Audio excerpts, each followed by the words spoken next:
Peggy 16.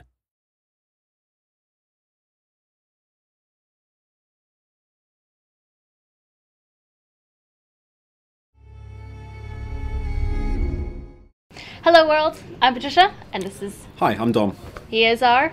campaign designer. Yes, and we're from Creative Assembly, and we are about to do a Let's Play video on the campaign map. So, do you want to walk me through what we're going to see today? Yep, well, we're going to begin off just by showing you the front end and introducing you to the factions that we've been revealing over the past while. Sweet. I mean, this is the front end at the moment. May change a little before we release, but you get the idea. We have our factions, or our major faction groups up top here. In this case, we have Rome selected. You can see that we have the three families, the houses you can choose from. Cool. Now, each major faction, that is Carthage or Rome, or each faction group, Eastern Empires, Britannic tribes, Gallic tribes, successor kingdoms, and Germanic tribes, have a sort of a unifying faction trait. Now, in the case of the Romans, they get this little experience gain rate boost to their heavy infantry, and they get some food production bonus across their provinces. Everyone likes bread. Everyone likes bread, and circuses. Yeah. And then these remaining three traits are actually specific to whichever faction or family you pick. So in the case of these guys, the Cornelia, we have they're great administrators, obviously important statesmen within Roman politics, so you get a little tax bonus. They were very fond of Greek people, so you have this little Phil-Hellenic diplomatic bonus with all Greek factions. Sweet. But also they're a bit up themselves and don't care much for the little man, so they get some public order issues in their regions and provinces. Some riots going. Now Julia, which is Caesar's house, of course, again they'll have the Roman legions and the bread and circuses. But they also have a Romanization bonus, which means they can convert provinces to Latin culture a lot faster than the other two families can. Countered by their drawback, which is the fact that no one really likes them because they're so keen on crushing everyone's everyone's culture, that they get some penalties to public order there. But they're also destroyers of barbarians. Obviously, Caesar was the guy who conquered Gaul. We thought we'd give them a little bit of a boost when conquering barbarian tribes, so that's their thing. Cool, very cool. And then Junia, a family which was, I believe, one of the founders of the Republic, one of the people who ousted the king and started the Republic back in the day, was from this family. And so they have this founding fathers trait, which gives them a little bit of a public order bonus when they are... when there's a strong Latin culture presence in their regions. Not very good on the political scene, so they have a bit of a penalty. It makes it a bit harder to play as them if you're looking to make friends in other factions. But like I say, you have this little bonus to your own territory, so you're all right. Not very good at making friends then. And they were sort of agrarian, like reformists, so they get a bit more cash from their farms, which is all good. And yeah, I mean, you can see something similar with Carthage. We have the Hananids, the Magonids, the Barkids, and they all have similar things. So they'll have two traits that are common to them, and then the rest will sort of change. And now we have different victories as well, right? We do indeed. So everybody has a military, an economic, and a cultural. Yep. So that's here, pretty cool. Military, control X amount of settlements, maintain a number of units, research military technologies. In the case of the Carthaginians here, they have the additional fact they need to maintain naval units rather than just any old unit, because they were known as a naval power.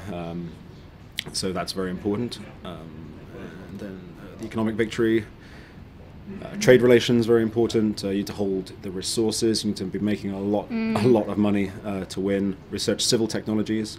So would you say some victories are harder to do than others, or are they just styled differently? Well, I think it depends how your campaign evolves. The fact is, you're not actually tied into any one victory condition. You're sort of playing along. You might be thinking, I'm going to crush my enemies, and you're going for it, and then along the way you think, well, I'm actually having a very hard time of it, but I'm making a load of cash. Yeah. And I have all these important resources, and I've got these regions, so maybe I'll just consolidate and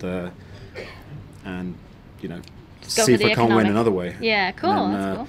Are we going to take a look at the campaign map a little bit? Let's take a look. Yeah, we're going to look at a Carthaginian campaign we've got going on. Good. I'm quite excited to play Germanic, actually. Should be good. Why so? I don't know.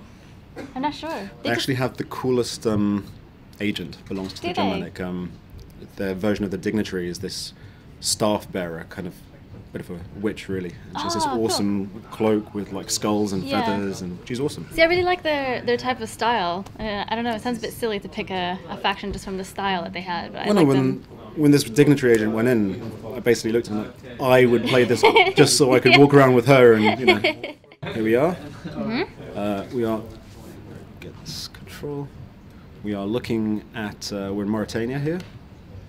So we sort of started all the way down here. This is Carthage, our capital. Cool. We also had a colony here in Lilybaeum and Caralis, as well as a small colony all the way over in Carthaginian, which actually means Carthage as well, but we felt it might be confusing to have several cities with the same name. Yeah.